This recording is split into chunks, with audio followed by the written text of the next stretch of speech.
Assalamualaikum warahmatullahi wabarakatuh. Perkenalkan, saya Tia Aryani dari Prodi Manajemen Fakultas Ekonomi dan Ilmu Sosial Universitas Dian Nusantara.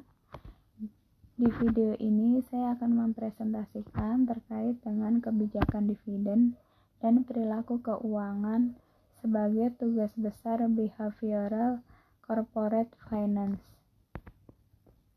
Keputusan investasi merupakan kebijakan terpenting dari dua kebijakan lain dalam manajemen keuangan, yaitu kebijakan pendanaan dan kebijakan dividen.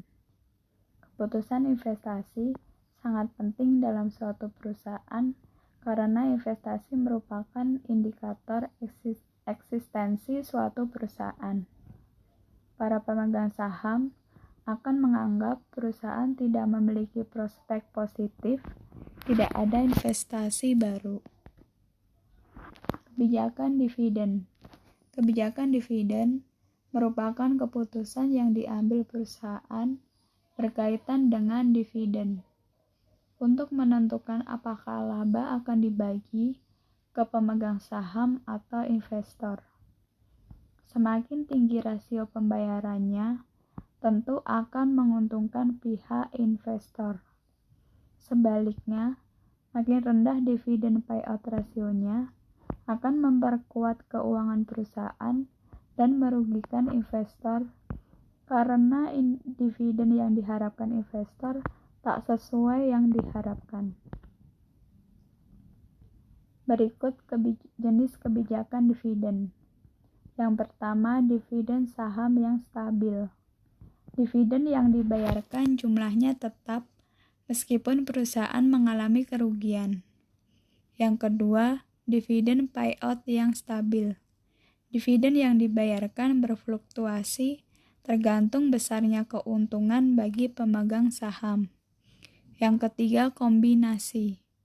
Perusahaan membayar dividen tambahan jika keuntungan dan kondisi perusahaan memungkinkan. Perilaku keuangan.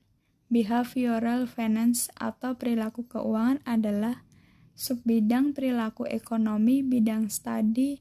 Ini berfokus pada bagaimana pengaruh psikologis dapat memengaruhi keadaan pasar.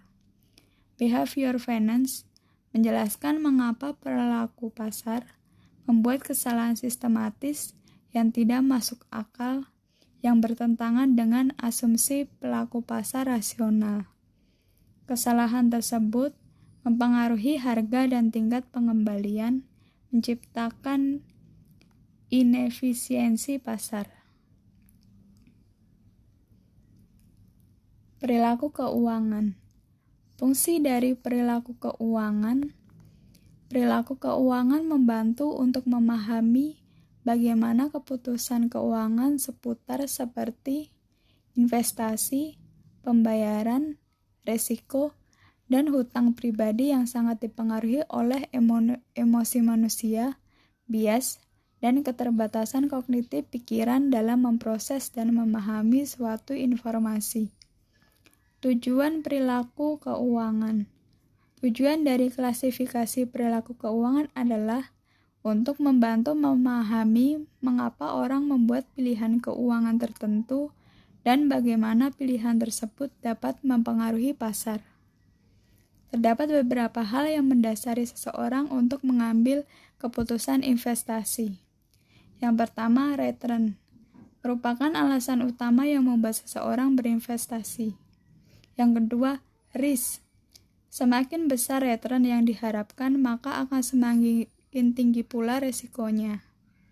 Yang ketiga, time factor adalah hal yang penting dalam investasi. Investor dapat menanamkan modalnya dalam jangka pendek maupun jangka panjang. Terima kasih, sekian presentasi dari saya. Semoga bermanfaat.